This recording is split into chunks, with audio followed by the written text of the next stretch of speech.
This is episode 12 of season 1 of Babylon 5, By Any Means Necessary. Not an arc episode, but an interesting episode, and not a sort of an obviously massively science fiction-y episode either, but let's explore it and you'll see what I mean perhaps. So outside the station there's a bit of a backlog of ships waiting to come in. And the Talquith in particular is getting very impatient because they have a perishable delivery for Ambassador G'Kar. And Ivanov asks the Bay Crew whether or not they can find a slot for it, basically, and they say that they're pushed to their limits, but yes, you can try and bring it into Bay 8. So the Narn transport starts its approach, and it's entered into the access tunnel into the station when there's a malfunction, and a Terran transport starts getting lifted up to a launch position, which unfortunately is right on the path of the incoming Talquith. And unfortunately its pilot panics, and despite Ivanov's orders not to do anything, he puts his engines on and as a result slams the ship into the roof of the cargo bay, destroying his cargo hold and causing debris to rain down into the cargo handling area, causing a variety of fires and structural damage.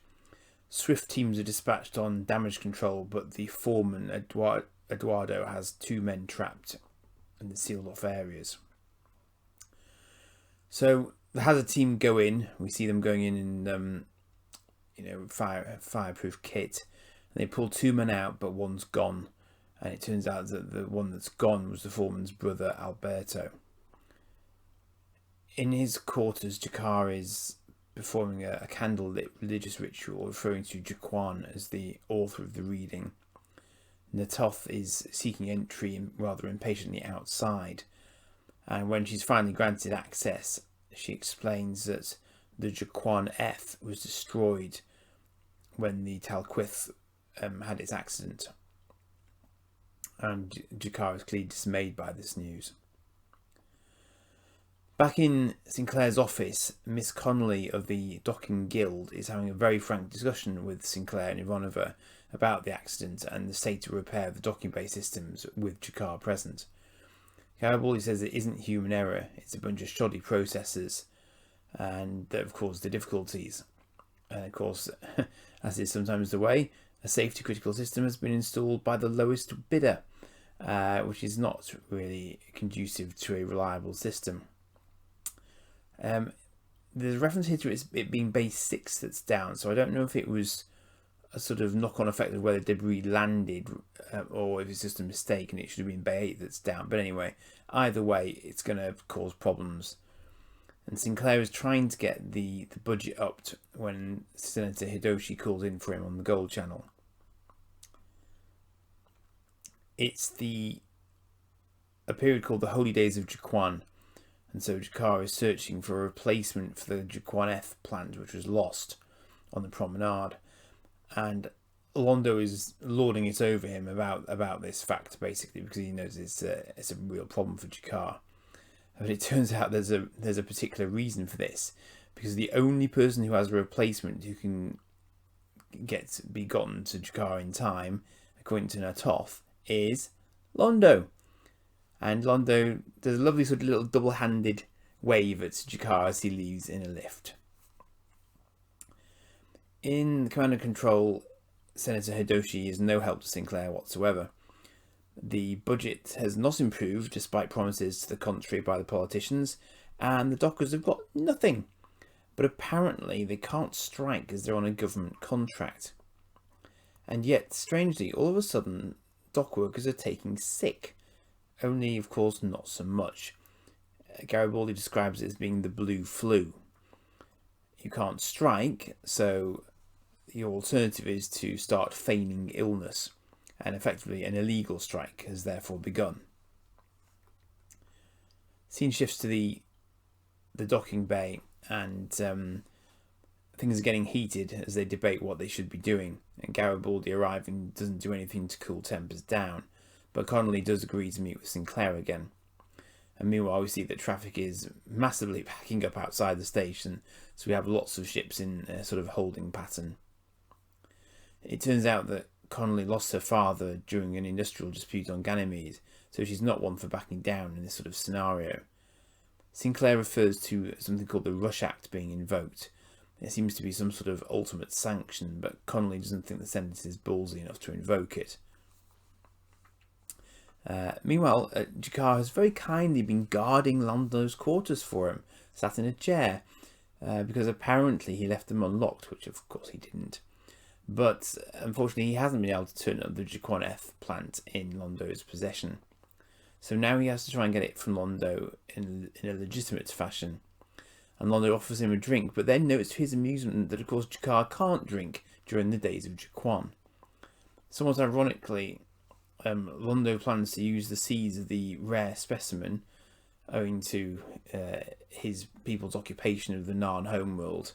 As it turns out, there aren't many of these plants left, but he's planning to use the seeds from it to flavour his drinks with. But G'Kar needs the seeds for the equivalent of Narn incense, basically, for his ritual.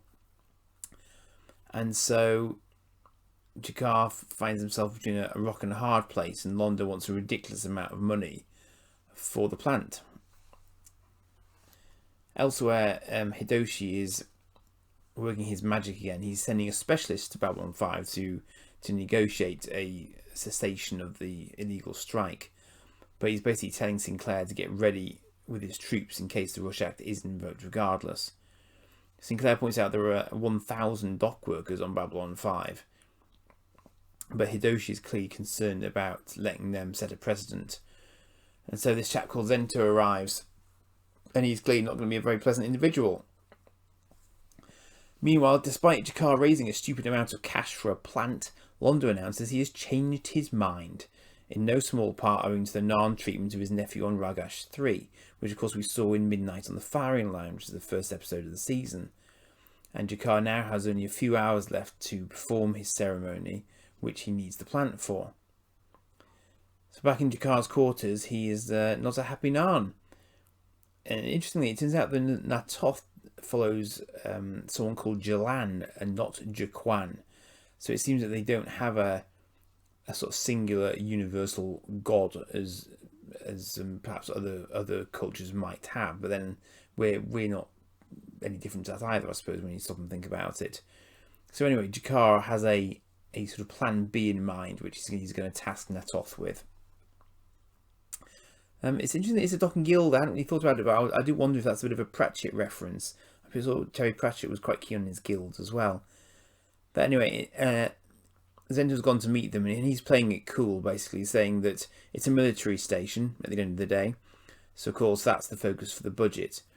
Even though, of course, the ability of the station to function is down to goods coming in. And basically, they reach an agreement to reconvene at 7 o'clock in the morning the next day, following the threats of the Rush Act being invoked. As Sinclair is still looking at documents into the early hours, Zento calls to say the guild has made the flu an official strike, so his fingers on the nuclear option of the Rush Act at this point. Shortly thereafter, G'Kar calls Sinclair to discuss his plant situation, and they meet in the council chambers, just the two of them. He explains to Sinclair how critical it is to his faith to perform the ritual annually as the first light comes over the G'Quan mountain on Narn. Sinclair would like to help, but has got to get to his guild meeting, and of course G'Kar's time is still running out. Sinclair goes to Londo in person, and it doesn't work. Londo's not for moving. So G'Kar orders Na'Toth to go to Plan B as Sinclair heads for the meeting with Zento and Connolly. And that meeting goes about as well as can be expected, with Unstoppable Force meeting Immovable Object. It's a car crash. Only the docking guild is holding out for better conditions, it seems, and so Zento's had enough, and he heads out to get Senate authorization for Garibaldi to go in with his troops under the Rush Act. Sinclair appeals to Connolly as they walk, but she's adamant that they can't change course, but she's sorry it had to happen on his station, and she's going to warn her people basically to get them ready. And Sinclair, we know at this point, is seriously sleep deprived because he's had no kip for quite some time. He's looking pretty dishevelled.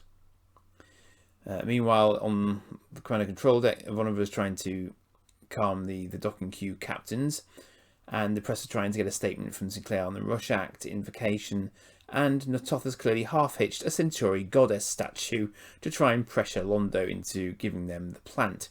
And all of these things are happening on the command deck. So Sinclair, being short on sleep and therefore short on temper, gives them all 10 seconds to clear out before Ivanova starts throwing people in the brig. And they all proceed to evacuate with about 3 seconds to spare.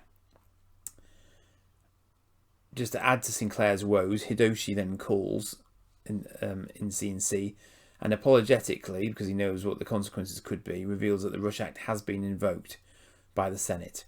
So Garibaldi is now required to go in and try and break up the illegal strike. Sinclair asks Ivanova for a full text of the Senate order, and basically, clearly the brown stuff is heading for the fan at this point. So Garibaldi's guys go in, and a big brawl breaks out on the docking level. There aren't any shots fired, and Garibaldi manages to pull Connolly out as security go in mob-handed. And interestingly, apparently the replacement dock workers are going to come up from Earth, but this did make me think, how exactly will they dock? Because no ships are able to get in. But anyway, the next steps are that Garibaldi is talking about putting them to sleep with morph gas, and I'm guessing that's a reference to Morpheus, which is another reference to Sandman, hence sleeping gas.